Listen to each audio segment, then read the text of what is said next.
Bien-aimés, très heureux de nous retrouver sur notre chaîne YouTube. Nous sommes à quelques jours maintenant de la reprise de nos cultes dans les différentes églises de la ville de Nice.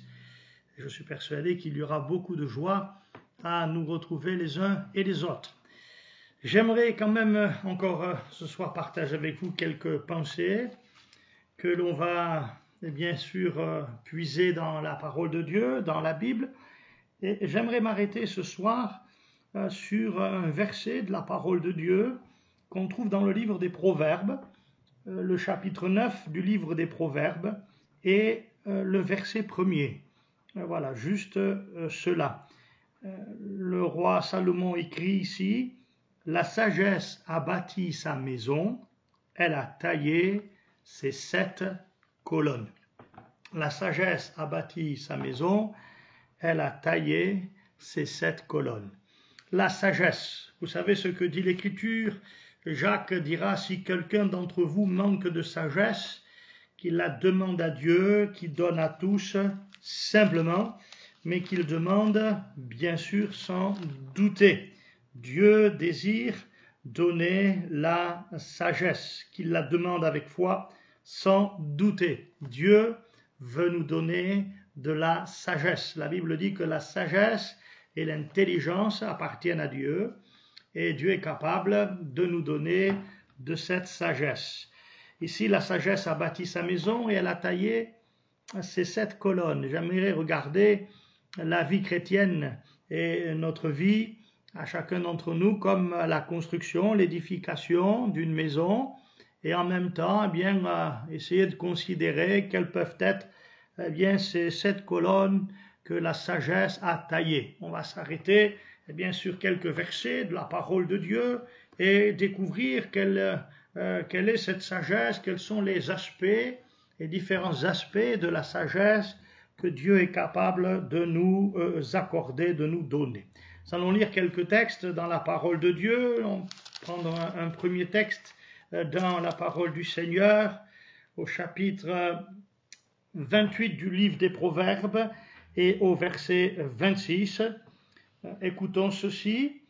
Celui qui a confiance dans son propre cœur est un insensé, mais celui qui marche dans la sagesse sera sauvé. Mais celui qui marche dans la sagesse sera sauvé. Nous savons que tout au long du livre de Dieu, tout au long du message de la Bible, la volonté révélée de Dieu est que les hommes soient sauvés. L'apôtre Paul écrit à Timothée et il dit: Dieu veut que tous les hommes soient sauvés et parviennent à la connaissance de la vérité. On va illustrer cela et cette pensée avec un passage des Écritures qu'on trouve dans le livre de l'Ecclésiaste, également au chapitre 9, livre de l'Ecclésiaste, au chapitre 9, verset 13. Écoutez bien ceci: j'ai aussi vu sous le soleil ce trait d'une sagesse qui m'a paru grande. Il y avait une petite ville avec peu d'hommes dans son sein. Un roi puissant marcha sur elle, l'investit et éleva contre elle de grands forts. Il s'y trouvait un homme pauvre et sage, et personne ne s'est souvenu de cet homme. Il s'y trouvait un homme pauvre et sage qui sauva la ville par sa sagesse. Et personne ne s'est souvenu de cet homme pauvre. Amen. Il s'y trouvait un homme pauvre et sage qui sauva la ville par sa sagesse et personne ne s'est souvenu de cet homme pauvre.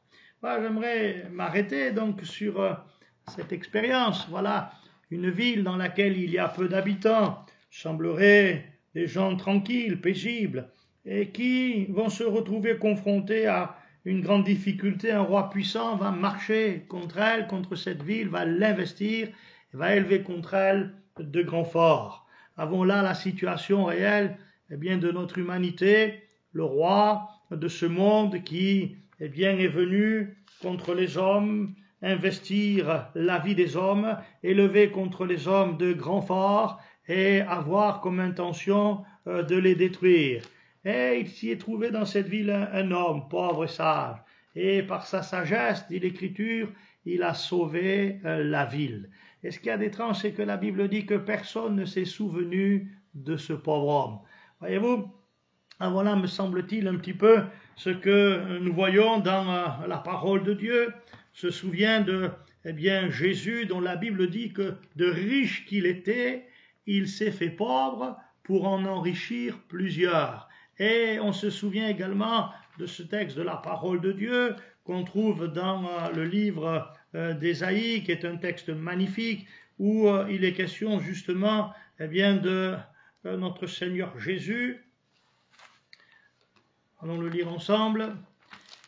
Le livre d'Ésaïe, chapitre 53, avons ce magnifique récit des Écritures. Qui a cru à ce qui nous était annoncé, qui a reconnu le bras de l'Éternel, il s'est élevé devant lui comme une faible plante, comme un rejeton qui sort d'une terre desséchée. Il n'avait ni beauté ni éclat pour attirer nos regards, et son aspect n'avait rien pour nous plaire. Méprisé et abandonné des hommes, homme de douleur et habitué à la souffrance, semblable à celui dont on détourne le visage, nous l'avons dédaigné, nous n'avons fait de lui aucun cas. Cependant, ce sont nos souffrances qu'il a portées, c'est de nos douleurs qu'il s'est chargé, et nous l'avons considéré comme puni, frappé de Dieu, humilié, mais il était blessé pour nos péchés, brisé pour nos iniquités. Le châtiment qui nous donne la paix est tombé sur lui, et c'est par ses meurtrissures que nous sommes guéris. Alléluia. Mes amis, nous avons là la réalité de l'Évangile. Jésus qui de riche s'est fait pauvre, mais qui va apporter aux hommes le secours dont il a besoin, et qui va aller jusqu'à la mort de la croix, méprisé, abandonné des hommes, homme de douleur, habitué à la souffrance, celui dont on détourne le visage, dont on ne fait aucun cas. Cependant, c'est lui qui a porté sur son corps et sur le bois de la croix nos péchés, nos souffrances. C'est par ses meurtrissures que nous sommes guéris, et c'est par lui que la paix nous est accordée, car le châtiment qui devait tomber sur nous est tombé sur lui. C'est là le message de l'Évangile, c'est là la sagesse de Dieu, l'infinie sagesse de Dieu, d'un Dieu qui a aimé l'humanité et qui a donné son propre Fils, afin que celui-ci puisse, au travers du don de sa vie sur la croix, sauver les hommes. Et la sagesse, c'est de croire ce message de l'Évangile. Vous savez ce que dit la parole de Dieu dans la lettre de Paul aux Corinthiens. Paul dit ceci, je vais lire pour vous, ne cherchez pas. Paul dit: car la prédication de la croix est une folie pour ceux qui périssent, mais pour nous qui sommes sauvés, elle est une puissance de Dieu. Oh mes amis, c'est là la sagesse du croyant, c'est là la sagesse de l'enfant de Dieu. Il a cru et il croit dans le message de l'Évangile. Il a mis sa confiance dans le Seigneur Jésus pour être sauvé, et le Seigneur l'a sauvé. Alléluia. C'est là, la réalité. Il a cru le message de la croix. Oh, mes amis, nous avons là vraiment quelque chose de merveilleux et nous avons besoin de cette sagesse extraordinaire. Regardez, ce que dit encore le livre des Proverbes au chapitre 16, au verset 22. La sagesse est une source de vie pour celui qui la possède, et le châtiment des insensés, c'est leur folie. Oui, mes amis, la sagesse est une source de vie pour celui qui la possède.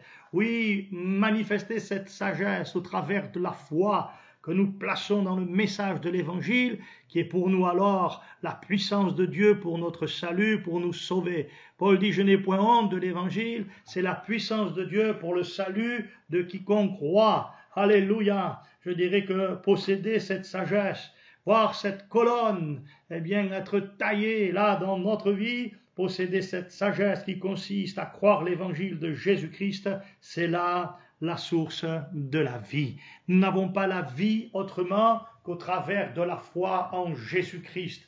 La Bible dit que c'est par grâce que nous sommes sauvés, par le moyen de la foi, et cela ne vient pas de nous, c'est le don de Dieu. J'aimerais vous parler d'une autre colonne.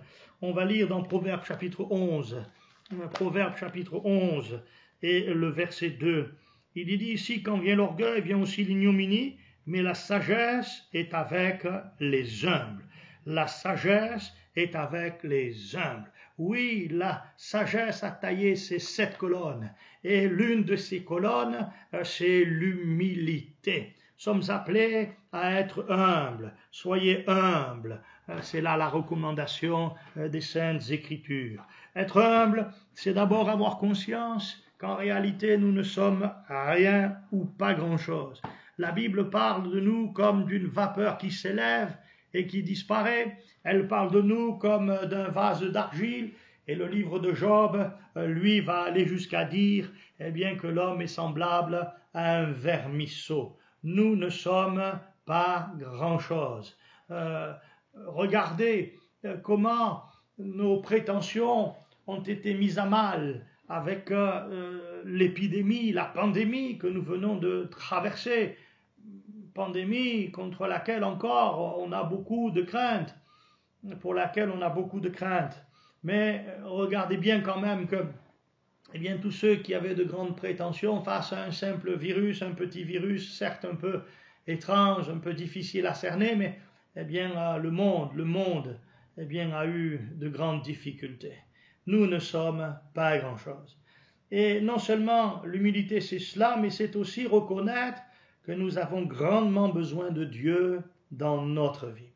Ne faisons pas l'erreur de l'église de Laodicée, dont la Bible dit qu'elle s'auto-satisfaisait.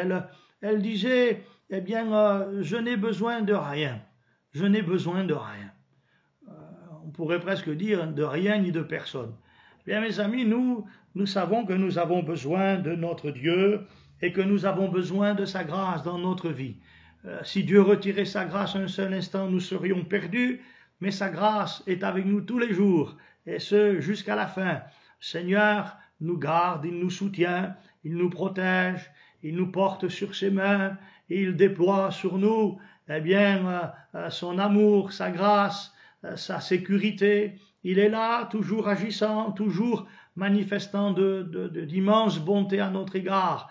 Jérémie disait, voilà ce que je veux repasser dans mon cœur, c'est que les bontés de l'Éternel ne sont pas épuisées, ses compassions ne sont pas à leur terme, elles se renouvellent chaque matin. Oh, combien nous avons besoin de la grâce de Dieu. Alors, laissons la sagesse tailler cette colonne dans notre vie, soyons humbles, reconnaissons que nous ne sommes pas grand-chose, gardons à l'esprit et soyons toujours bien conscients de cela, mais sachons aussi reconnaître que nous avons besoin de lui. C'est pourquoi nous lui faisons confiance, c'est pourquoi nous plaçons notre vie entre ses mains. Une autre colonne que l'on pourrait voir, on trouve cela dans le livre des Proverbes encore, au chapitre 9, au verset 10, il est dit « Le commencement de la sagesse, c'est la crainte de l'Éternel. » Le commencement de la sagesse, c'est la crainte de l'Éternel. Écoutez ce que disait également, ce que dit également le livre de Job. Nous allons lire dans le livre de Job, essayez de retrouver ce texte, le livre de Job, au chapitre 28, verset 28. Voici, la crainte du Seigneur, c'est la sagesse, et s'éloigner du mal, c'est l'intelligence. La crainte du Seigneur, c'est la sagesse. Le commencement de la sagesse, c'est la crainte de l'Éternel. Non pas la peur de Dieu, mais plutôt le respect dû à sa personne. Et bien sûr, quand nous possédons cette forme de sagesse, cette crainte de Dieu, lorsque nous avons ce respect dû à sa personne, cela a des conséquences dans notre relation avec Dieu. Beaucoup de révérence alors, nous manifestons beaucoup de révérence à ce moment-là à l'égard de la personne de Dieu. Et c'est comme cela que nous entretenons notre relation avec lui. Et s'étonner quelquefois de voir des personnes qui, dans leur relation avec Dieu, se permettent de donner des ordres à Dieu. On inverse les choses quand on agit de cette manière-là, parce que les ordres, c'est Dieu qui doit les donner. Certains même jugent les intentions de Dieu, du moins ses interventions, et des fois ils jugent son silence, ne comprennent pas pourquoi Dieu n'agit pas tout de suite, pourquoi Dieu ne leur dit rien, etc. Et quelquefois, ils jugent Dieu de ce que Dieu ne fait pas et n'agit pas comme ils aimeraient qu'il le fasse. Mais je vous rappelle cette parole de Paul quand même, qui dit, mais qui sommes-nous pour contester avec Dieu? Qui sommes-nous pour contester avec Dieu? Frères et sœurs et amis qui m'écoutez, nous croyons à la souveraineté de Dieu. Mais croire à la souveraineté de Dieu, eh bien, mais cela ne suffit pas, car il faut aussi se soumettre à la souveraineté de Dieu, accepter le fait que Dieu soit souverain, que Dieu fasse ce qu'il veut, comme il veut, que c'est lui le maître, et que nous n'avons qu'à accepter cette souveraineté divine. Laissez-moi vous dire que cette souveraineté de Dieu ne se manifestera pas avec dureté, avec, voyez-vous, on va dire quelque chose de contraignant. Non, le joug du Seigneur est doux et léger, dit l'Écriture. Dieu est plein de grâce et plein d'amour en réalité, mais c'est lui le maître. C'est pas parce que Dieu est plein de grâce et d'amour, eh bien qu'on peut le traiter comme quelqu'un, eh bien qui serait semblable à n'importe quelle autre personne sur cette terre. Dieu est Dieu et il est le souverain. Il y a eu des gens aussi qui le boudent. Alors ils sont pas contents parce que Dieu n'a pas agi comme ils auraient aimé que Dieu agisse. Alors ils se mettent dans un coin, ils le boudent. Voyez-vous? Et il y en a d'autres même qui le menacent. Et ils disent ça, si tu ne fais pas ceci, si tu ne fais pas cela, alors moi, eh bien, je t'abandonnerai, ou je viendrai plus à l'église, ou je ferai plus ceci, je ferai plus cela. Ils le menacent. Ils le menacent. Mes amis, ne devons pas agir de cette manière-là. C'est ici un manque de sagesse évident, car le commencement de la sagesse, c'est la crainte de l'Éternel. Cette crainte qui nous amène à être soumis à la sainte volonté de Dieu et à la souveraineté de notre Dieu. Que Dieu soit béni. Nous voulons que cette colonne soit taillée dans nos vies par la sagesse, à savoir posséder la crainte du Seigneur. Cette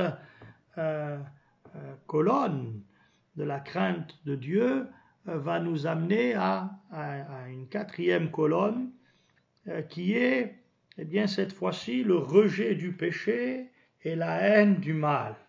Dans le livre des Proverbes encore, au chapitre 14 et au verset 9, nous pouvons lire ceci, « Les insensés se font un jeu du péché. » Les insensés se font un jeu du péché. Je crois que la crainte de l'Éternel, eh bien, doit nous amener à un rejet du mal, à un rejet du péché. Le même livre des Proverbes dit, eh bien, au chapitre 8 et au verset 13, la crainte de l'Éternel, c'est la haine du mal. C'est la haine du mal, c'est la haine du péché. Les insensés se font un jeu du péché. Ils pensent que le péché, eh bien, n'est pas si grave, si important, on s'en amuse.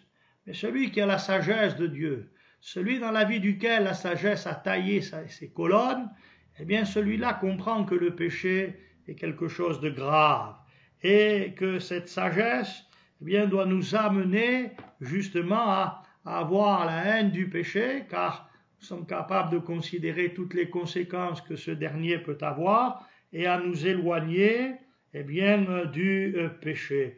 C'est là, eh bien, ce que Dieu veut pour chacun de nous. Écoutez cette histoire qu'on trouve dans le livre des Proverbes. Il est dit ici, au chapitre 7, verset 7, « J'aperçus parmi les stupides, je remarquai parmi les jeunes gens un garçon dépourvu de sens. Il passait dans la rue, près de l'angle où se tenait une de ces étrangères, et il se dirigeait lentement du côté de sa demeure. C'était au crépuscule, pendant la soirée, au milieu de la nuit et de l'obscurité. Et voici, il fut abordé par une femme ayant la mise d'une prostituée et la ruse dans le cœur. Elle était bruyante et sans retenue. Ses pieds ne restaient point dans sa maison, tantôt dans la rue, tantôt sur les places et près de tous les angles. Elle était aux aguets. Elle le saisit et l'embrassa, et d'un air effronté lui dit « Je devais un sacrifice d'action de grâce. Aujourd'hui, j'ai accompli mes vœux. C'est pourquoi je suis sorti au-devant de toi pour te chercher, je t'ai trouvé. J'ai orné mon lit de couverture, de tapis de fil d'Égypte, j'ai parfumé ma couche de myrrhe, d'aloès et de cinnamome. Viens, enivrons-nous d'amour jusqu'au matin, livrons-nous joyeusement à la volupté, car mon mari n'est pas à la maison, il est parti pour un voyage lointain.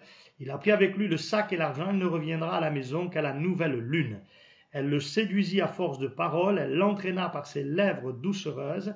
Il se mit tout à coup à la suivre, comme le bœuf qui va à la boucherie, comme un fou qu'on lie pour le châtier, jusqu'à ce qu'une flèche lui perce le foie, comme l'oiseau qui se précipite dans le filet, sans savoir que c'est au prix de sa vie.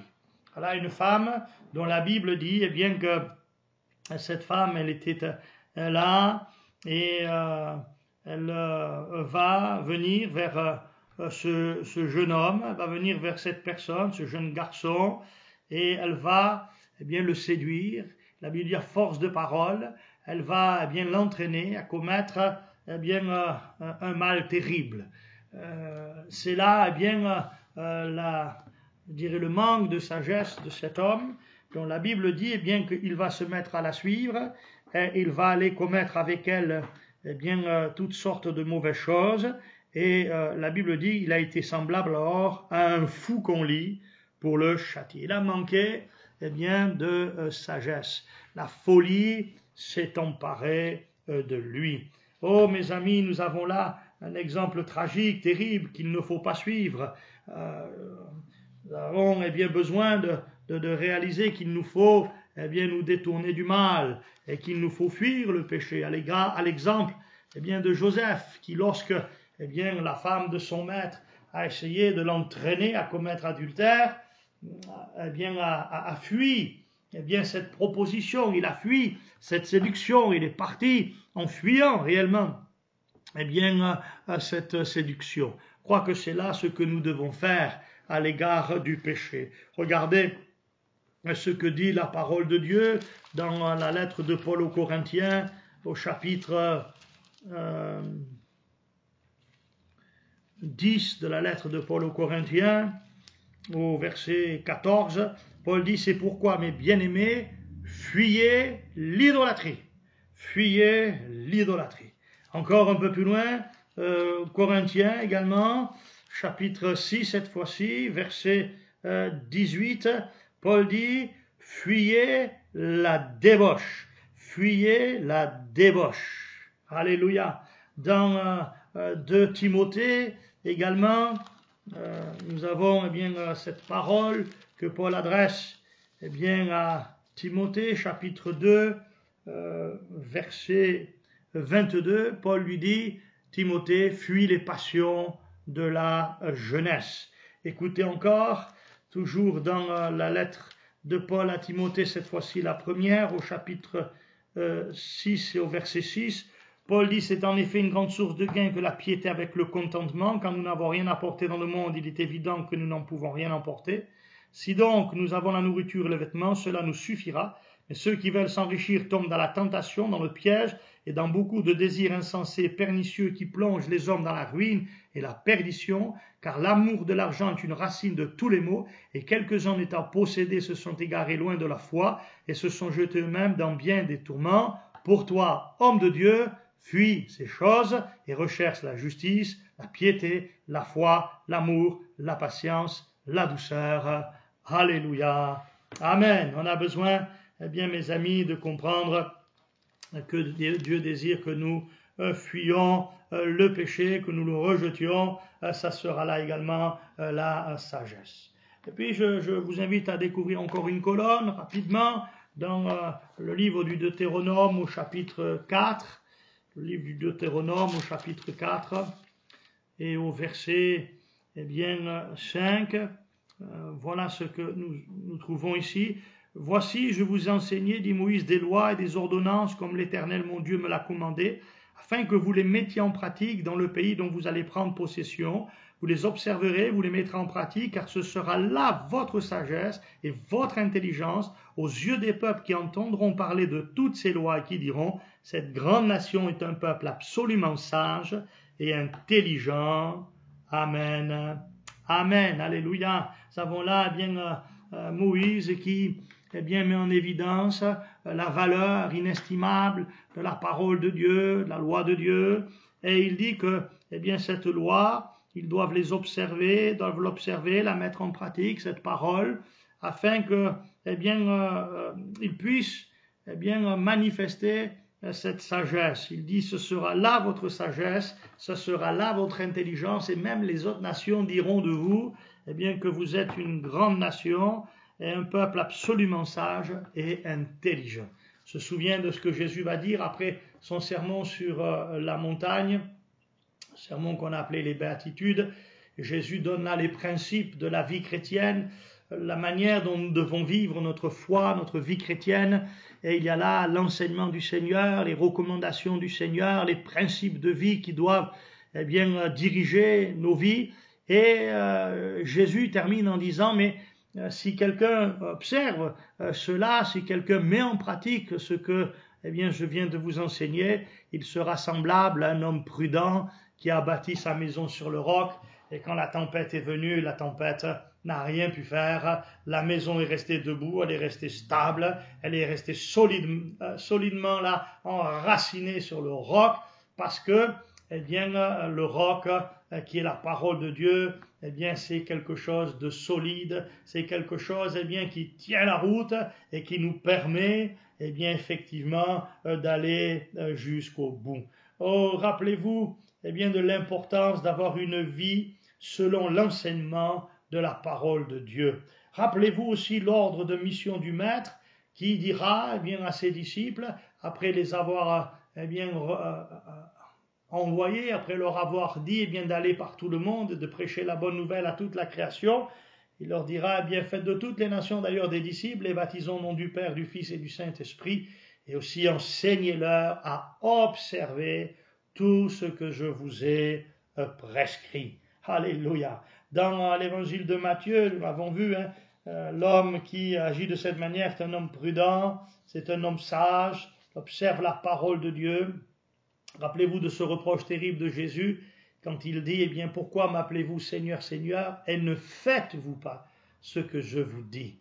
Mes amis, la sagesse, qui doit être la nôtre, c'est de mettre en pratique dans notre vie la parole de Dieu, c'est de vivre selon les principes qu'elle nous enseigne. Ça sera là une des colonnes dans notre vie que la sagesse aura taillée. J'aimerais terminer rapidement dans le psaume 90 et au verset 12.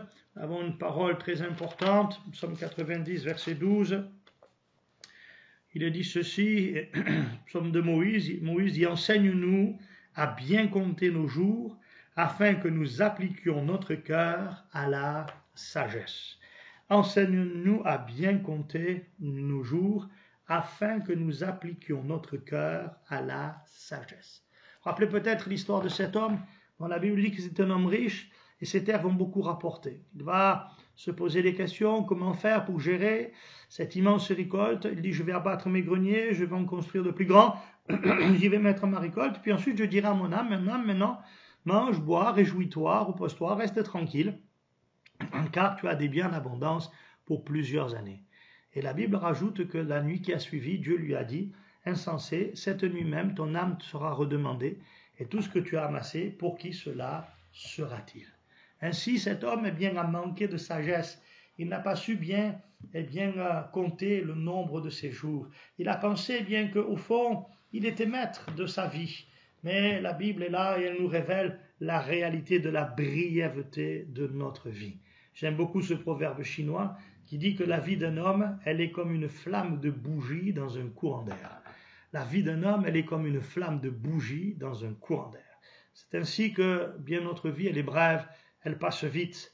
Et que de fois, nous avons entendu, et nous-mêmes, nous avons fait cette remarque, cette réflexion, mais c'est passé tellement vite. La vie passe tellement vite. C'est pourquoi Moïse dit « Donne-moi la sagesse afin que j'apprenne à bien compter les jours, que je sois en mesure et capable de regarder cette réalité dans ma vie et de vivre ma vie chaque jour en comptant sur Dieu et en observant la parole du Seigneur, en marchant dans la foi, dans la confiance dans le Seigneur. Apprends-moi à bien compter mes jours. Apprends-nous à bien compter nos jours. Prenons conscience, et c'est là la sagesse, prenons conscience de la brièveté de la vie. Et cette 6e colonne va me conduire à la dernière colonne, la 7e. Nous lisons dans l'évangile de Matthieu au chapitre 25, un texte important des Écritures, chapitre 25, et nous allons lire à partir du verset 1er. Alors le royaume des cieux sera semblable à 10 vierges qui ont pris leur lampe allèrent à la rencontre de l'époux. 5 d'entre elles étaient folles et 5 sages. Les folles en prenant leur lampe ne prirent point d'huile avec elles, mais les sages prirent avec leur lampe de l'huile dans des vases. Et comme l'époux tardait, toutes s'assoupirent et s'endormirent. Au milieu de la nuit, on cria « Voici l'époux, allez à sa rencontre ». Alors toutes ces vierges se réveillèrent et préparèrent leurs lampes. Les folles dirent aux sages « Donnez-nous de votre huile, car nos lampes s'éteignent ». Les sages répondirent « Non, il n'y en aurait pas assez pour nous et pour vous. Allez plutôt chez ceux qui en vendent et achetez-en pour vous. » Pendant qu'elles allaient en acheter, l'époux arriva. Celles qui étaient prêtes entrèrent avec lui dans la salle des noces, et la porte fut fermée. Plus tard, les autres vierges vinrent et dirent « Seigneur, Seigneur, ouvre-nous ». Mais il répondit « Je vous le dis en vérité, je ne vous connais pas. Veillez donc, puisque vous ne savez ni le jour, ni l'heure. » Amen. Si nous sommes conscients de la brièveté de la vie, la dernière colonne nous amène à cette prise de conscience de la réalité d'une rencontre avec Dieu. La parole de Dieu nous invite à nous préparer à la rencontre de Dieu. Cette parabole des 10 vierges, 5 sages, 5 folles, ne parle pas simplement de ce que les folles manquaient d'huile et de ce qu'elles ont été obligées de partir en acheter et revenant, trouvant la porte fermée, mais elle nous parle du manque de préparation de ces femmes. Ça a été leur manque de sagesse. Elles ne se sont pas préparées à la rencontre de l'époux. La vie est brève et nous devons nous préparer à la rencontre du Seigneur car Jésus revient bientôt. C'est là la sagesse. C'est cette colonne que la sagesse veut tailler dans notre vie. Oui, l'esprit et l'épouse disent Maranatha, viens Seigneur. Et alors l'épouse, elle se prépare à cette rencontre.